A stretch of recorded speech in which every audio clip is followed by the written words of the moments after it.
Dans un coin reculé de la savane africaine vivaient deux villages, Koundi et Bandiara, séparés par une rivière sinueuse. Cette rivière, qui autrefois symbolisait la prospérité et la paix entre les deux villages, était aujourd'hui un symbole de haine et de méfiance. Personne ne se souvenait vraiment de ce qui avait causé cette animosité, mais les histoires transmises de génération en génération évoquaient une vieille dispute autour de la pêche. Les pêcheurs de Koundi et ceux de Bandiara se disputaient la meilleure portion de la rivière, et les tensions s'étaient progressivement envenimées, jusqu'à devenir un véritable conflit. Dans ce contexte tendu, les habitants de chaque village évitaient de traverser la rivière, et rares étaient les moments où ils se croisaient. Les mariages entre les deux villages étaient absolument interdits, et quiconque osait transgresser cette règle risquait d'être banni. C'est dans cette atmosphère électrique que Moussa et Awa grandirent. Moussa était un jeune homme du village de Koundi. Grand, mince, avec une peau couleur ébène, il était connu pour sa grande force et son agilité. Il aidait son père à la ferme et passait le reste de son temps à pêcher, une passion qu'il avait héritée de son grand-père. Malgré les interdictions, Moussa aimait parfois s'aventurer près de la frontière du village de Bandiara, juste pour observer. Il n'y voyait pas de mal, il était curieux, voilà tout. Awa, quant à elle, était une jeune femme de Bandiara. Ses longs cheveux tressés et ses yeux pétillants faisaient tourner bien des têtes dans son village. Mais ce n'était pas seulement sa beauté qui la rendait spéciale. Awa était aussi courageuse et avait l'âme d'une aventurière. Elle aimait se promener près de la rivière, souvent accompagnée de son fidèle chien, et rêvait secrètement de découvrir le monde au-delà de Bandiara. Un jour, alors qu'elle se promenait près de la rivière, elle aperçut un jeune homme, de l'autre côté, qui pêchait. Elle savait qu'elle ne devait pas approcher, mais quelque chose en elle l'attirait vers lui. Elle s'assit à l'ombre d'un grand baobab, observant de loin. Moussa, de son côté, avait aussi remarqué la jeune femme. Il avait déjà entendu parler de sa beauté, mais la voir en personne était autre chose. Il sentit son cœur battre plus fort, et sans vraiment réfléchir, il lui fit un signe de la main. Awa hésita, regardant autour d'elle pour s'assurer que personne ne la voyait. Puis, après quelques secondes d'hésitation, elle répondit à son salut. Les jours passèrent, et Moussa et Awa commencèrent à se retrouver près de la rivière de plus en plus souvent. Ils discutaient, riaient, échangeaient des histoires sur leurs villages respectifs. Rapidement, une complicité naquit entre eux, une complicité qui se transforma en quelque chose de plus profond. Ils savaient tous les deux que leur relation était interdite, mais c'était plus fort qu'eux. Ils étaient attirés l'un par l'autre, comme si une force mystérieuse les poussait à défier les règles de leur village. Chaque rencontre était un risque, mais un risque qu'ils étaient prêts à prendre. Moussa, si nos parents découvrent ce qu'on fait, ils nous banniront, lui avait dit Awa un jour, alors qu'ils étaient assis côte à côte près de la rivière. Moussa hocha la tête, l'air sérieux. Je sais, Awa, mais je ne peux pas faire semblant de ne pas t'aimer. Chaque jour loin de toi est un supplice. Awa baissa les yeux, touchée par ces paroles. Elle ressentait la même chose, mais la peur de la réaction de leur famille et de leur village pesait lourd sur ses épaules. Et si on partait, proposa Moussa soudainement. Et si on quittait nos villages pour vivre notre amour ailleurs, loin de cette querelle ridicule. Awa leva les yeux, surprise. L'idée de quitter Bandiara ne lui avait jamais traversé l'esprit. Sa famille, ses amis, tout ce qu'elle connaissait était ici. Mais à l'idée de vivre librement avec Moussa, sans avoir à se cacher, une lueur d'espoir s'alluma en elle. « Tu penses vraiment qu'on pourrait y arriver ?» demanda-t-elle, hésitante. Moussa lui prit doucement la main. « Je sais qu'on peut le faire. Tout ce dont on a besoin, c'est de courage. » Leurs rencontres secrètes continuèrent, mais il était de plus en plus difficile de cacher leur amour. Les deux villages étaient petits, et les habitants commençaient à remarquer l'absence fréquente de Moussa et d'Awa. Un jour, alors que Moussa se préparait à rejoindre Awa près de la rivière, son cousin, Demba le suivit discrètement. Il avait toujours été jaloux de la force et de la popularité de Moussa dans le village, et il voulait savoir ce que ce dernier faisait dans son dos. Lorsque Demba aperçut Moussa en train de parler et de rire avec une jeune fille de Bandiara, il se précipita immédiatement chez le chef du village pour tout raconter. « Chef, Moussa nous trahit. Il rencontre une fille de Bandiara en secret », annonça Demba, le visage triomphant. Le chef, un vieil homme sage nommé Sédou, fronça les sourcils. « Es-tu sûr de ce que tu avances, Demba ? Une telle accusation est grave. Je l'ai vu de mes propres yeux. Ils se rencontrent près de la rivière presque tous les jours. » Sédou réfléchit un instant. Il savait que la rivalité entre les deux villages était ancienne, mais il avait toujours espéré que les jeunes générations pourraient surmonter ces vieilles querelles. Cependant, il devait avant tout protéger l'unité de son village. « Très bien, » dit Sédou. « Je vais convoquer Moussa et l'interroger. » Le soir même, Moussa fut convoqué par le chef Sédou. Le jeune homme savait que quelque chose n'allait pas, mais il se rendit malgré tout chez le chef, l'esprit inquiet. « Moussa, commença Sédou, en le regardant droit dans les yeux, on m'a rapporté que tu rencontres une fille de Bandiara. Est-ce vrai ?» Moussa sentit son cœur s'emballer. Il savait que mentir ne servirait à rien. Demba l'avait sûrement déjà trahi. « Oui, c'est vrai, chef, » répondit Moussa d'une voix ferme. « Je rencontre Awa, la fille de Bandiara. » Le visage de Sédou se durcit. « Tu sais ce que cela signifie, n'est-ce pas? Enfreindre les lois de notre village et fraterniser avec l'ennemi est une trahison grave. » Moussa baissa la tête, mais il n'était pas prêt à abandonner son amour. « Avec tout le respect que je vous dois, chef, je ne crois pas que cette querelle soit juste. Nous, les jeunes, nous ne comprenons même pas pourquoi nous devons haïr nos voisins. Awa et moi, nous voulons simplement être ensemble. » Sédou soupira profondément. Il voyait en Moussa un jeune homme brave, mais il savait aussi que les anciens du village ne seraient jamais d'accord avec cette vision des choses. « Je vais réfléchir à ce que tu viens de dire, Moussa, mais sache que cela ne dépend pas que de moi. Si les anciens apprennent cette histoire, ils pourraient exiger ton bannissement. » Moussa acquiesça, sachant qu'il devait se préparer à toutes les éventualités. De l'autre côté de la rivière, Awa ressentait une angoisse similaire. Elle avait aussi remarqué que certains habitants de Bandiara commençaient à se méfier de ses fréquentes sorties. Un jour, alors qu'elle discutait avec Moussa près de la rivière, elle lui confia ses craintes. « Moussa, ils vont finir par découvrir ce qu'on fait. Je ne veux pas te perdre. » Moussa serra doucement sa main. « On ne va pas se laisser faire, Awa. On doit partir, maintenant. » Il n'y a plus de temps à perdre. Ils élaborèrent un plan pour fuir ensemble, loin de leurs villages respectifs. Ils savaient que ce ne serait pas facile, mais ils étaient prêts à tout pour vivre leur amour librement. Le lendemain matin, avant que le soleil ne se lève, Moussa et Awa se retrouvèrent près de la rivière. Moussa et Awa se retrouvèrent au bord de la rivière, l'air encore frais du matin caressant leur visage. Le silence régnait, seulement interrompu par le bruit doux de l'eau qui coulait lentement. C'était l'instant qu'ils attendaient depuis des jours. Moussa portait un sac léger contenant quelques provisions, tandis qu'Awa avait enroulé une écharpe autour de ses cheveux pour passer inaperçu. « T'es prête ?» murmura Moussa, le regard fixé sur l'autre côté de la rivière. Awa hocha la tête, son cœur battant à toute vitesse. Elle savait que ce qu'ils étaient sur le point de faire changerait leur vie à jamais. Ils avaient prévu de traverser la rivière à un endroit où les eaux étaient peu profondes. Moussa entra le premier dans l'eau, tendant la main pour aider Awa à le rejoindre. Ils avançaient lentement, s'assurant que personne ne les suivait. Mais à peine avait-il atteint l'autre rive qu'un cri perça l'air. « Arrêtez-les !» C'était Demba, le cousin jaloux de Moussa, qui avait suivi les deux amoureux en secret. Il avait alerté plusieurs villageois, et en un instant, une petite foule s'était formée de chaque côté de la rivière. Les habitants de Koundi et ceux de Bandiara regardaient avec étonnement les deux jeunes qui tentaient de fuir.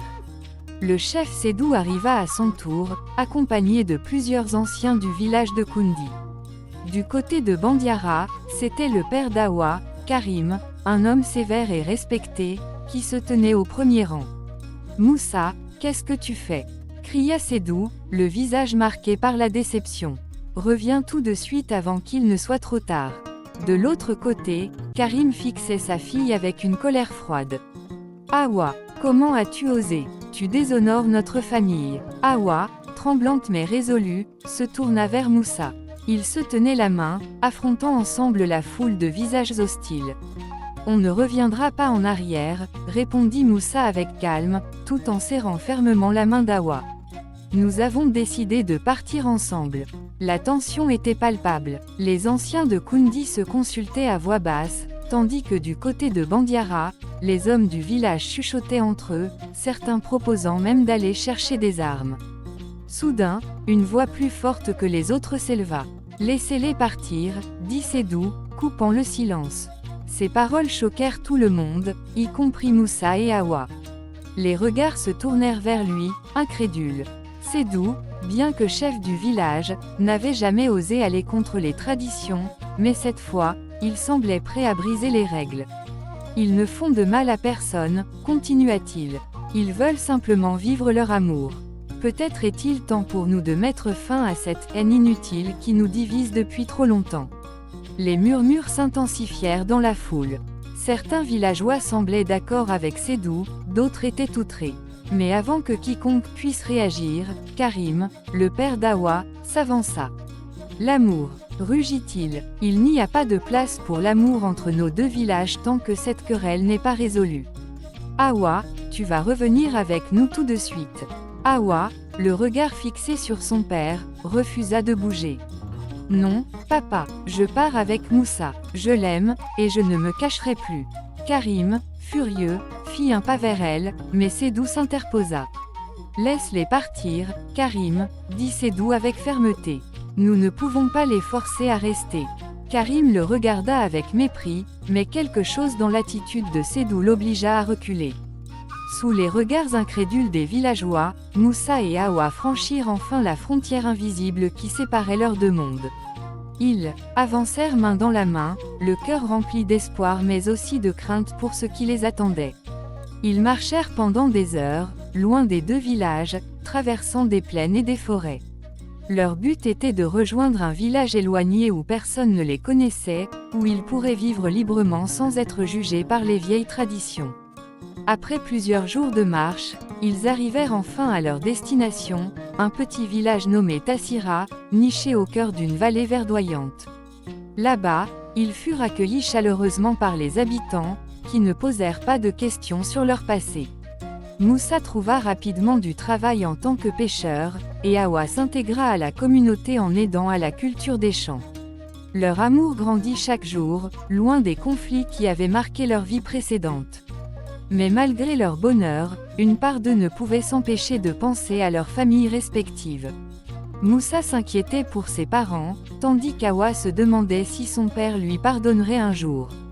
Un an s'était écoulé depuis leur fuite.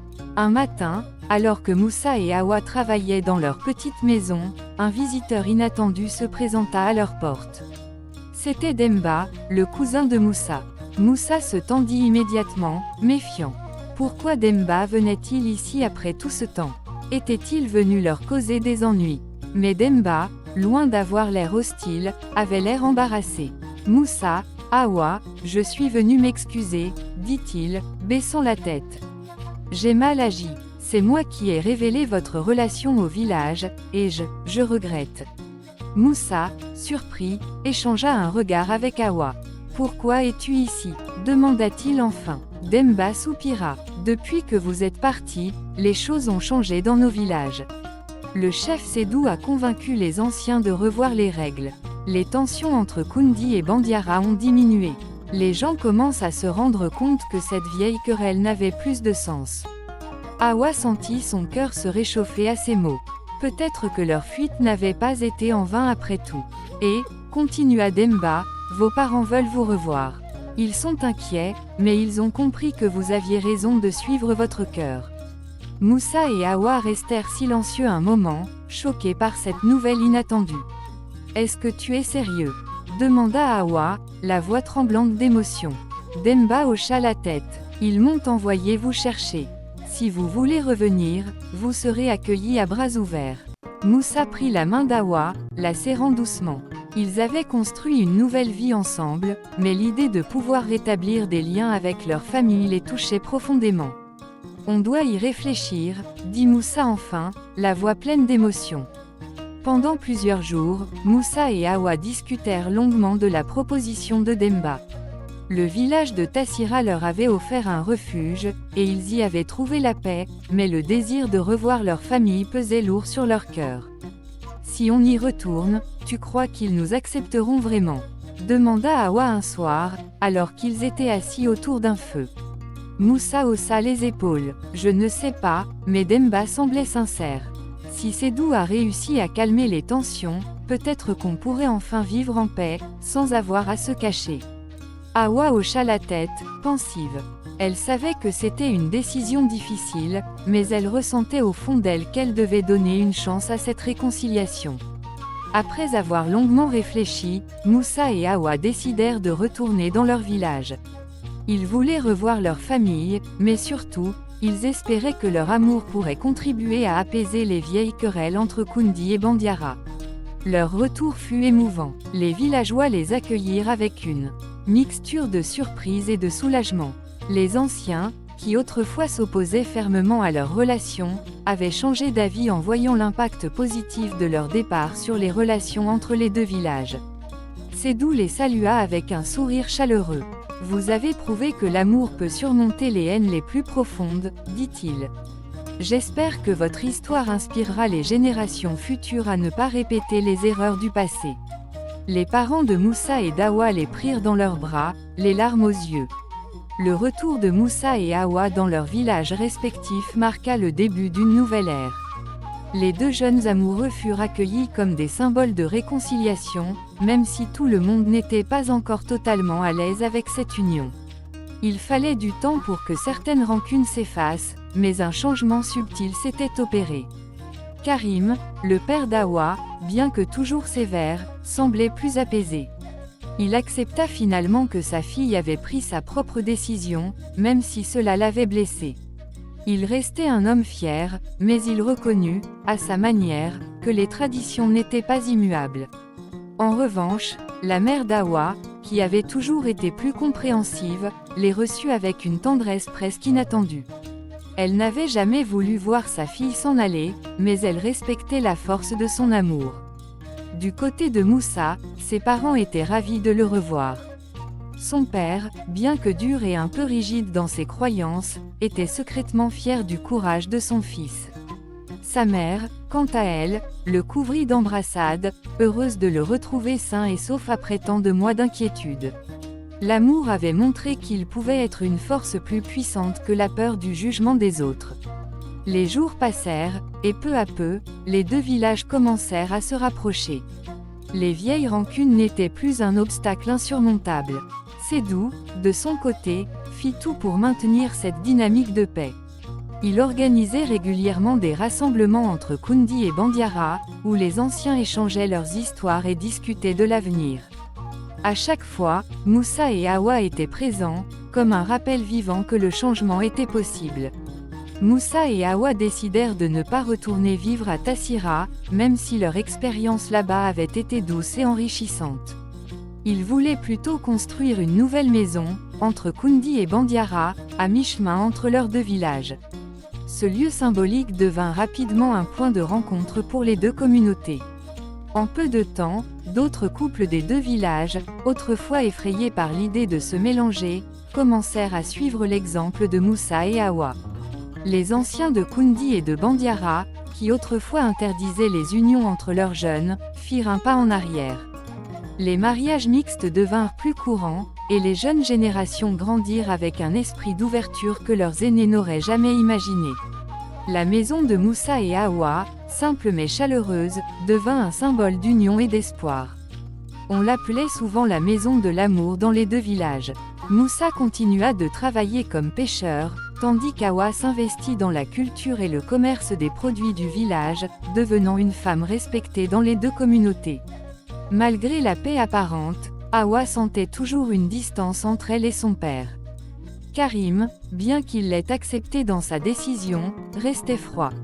Il ne parlait jamais ouvertement de ses sentiments, et cela pesait sur Hawa, qui désirait une véritable réconciliation. Un jour, Hawa décida de rendre visite à son père. Elle entra dans la maison familiale, le cœur lourd, mais déterminée à apaiser les choses. Papa, je voudrais te parler, dit-elle en entrant dans la petite cour où son père était assis, taillant un morceau de bois. Karim leva les yeux vers elle, l'air un peu surpris mais ne dit rien. Je sais que tu n'as jamais vraiment accepté mon choix, et je comprends que ça t'a blessé, continua Hawa, la voix tremblante. Mais j'ai besoin que tu saches que je t'aime toujours et que je veux que tu sois fier de moi, même si j'ai pris un chemin différent de celui que tu avais imaginé pour moi. Karim la fixa pendant un long moment sans rien dire, avant de soupirer profondément. Il reposa son couteau et s'essuya les mains sur son pagne. Hawa, ma fille, commença-t-il enfin d'une voix grave. Ce n'est pas que je ne t'aime pas ou que je ne suis pas fier de toi. Je t'ai toujours aimé, mais je pensais que tu devais suivre les traditions. Pour moi, c'était la seule façon d'assurer ton bonheur et la sécurité de notre famille. Quand tu as choisi Moussa, j'ai eu peur que tu souffres, que tu sois rejeté par ton propre village. Hawa sentit ses yeux s'embuer. C'était la première fois que son père parlait ainsi. Mais maintenant, je vois que tu es heureuse, continua-t-il en baissant légèrement la voix. Et même si ça me fait encore un peu mal de l'admettre, je comprends que tu as fait le bon choix. Les larmes aux yeux, Hawa se rapprocha de son père et le prit dans ses bras. C'était la première étreinte entre eux depuis des années. Karim, un peu raide au début, finit par céder et la serra contre lui, laissant couler les dernières traces de colère et de déception. Un village unifié. Les mois passèrent, et les deux villages continuèrent à se rapprocher. Moussa et Hawa avaient désormais 2 enfants, des jumeaux qu'ils nommèrent Yara et Sadio. Ces 2 petits garçons, avec leur double héritage, étaient un symbole vivant de l'union entre Koundi et Bandiara. Les fêtes et les célébrations entre les 2 villages devinrent de plus en plus fréquentes. Sédou, le chef de Koundi, et les anciens de Bandiara organisaient même des tournois et des marchés communs, où les gens échangeaient des produits et des savoir-faire. La rivière, qui autrefois symbolisait la séparation, était désormais un lieu de rencontre joyeuse. Moussa et Hawa, bien qu'ayant affronté de nombreux obstacles, vivaient enfin dans la paix et l'harmonie qu'ils avaient toujours recherchée. Leur amour avait réussi à briser des chaînes que des générations entières avaient jugées incassables. Ils étaient devenus un exemple non seulement pour leur village, mais aussi pour les autres communautés alentour, qui regardaient cette réconciliation avec admiration. Le jour de la grande fête annuelle des 2 villages, Sédou prit la parole devant une foule rassemblée au bord de la rivière. Aujourd'hui, nous célébrons non seulement l'union de nos villages, mais aussi la force de l'amour et de la persévérance, déclara-t-il, le sourire aux lèvres.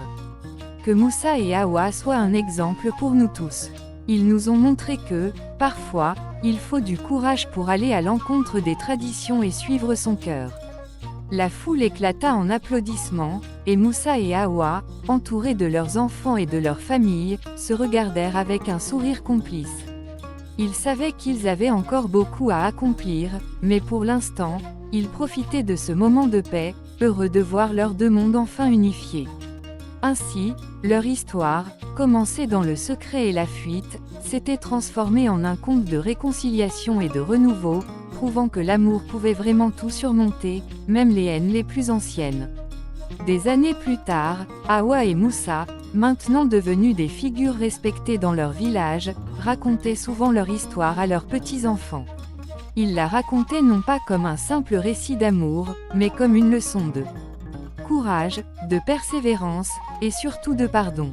Leur vie avait été un long chemin semé d'embûches, mais en choisissant l'amour au-dessus de tout, ils avaient réussi à transformer non seulement leur destin, mais aussi celui de tout un peuple.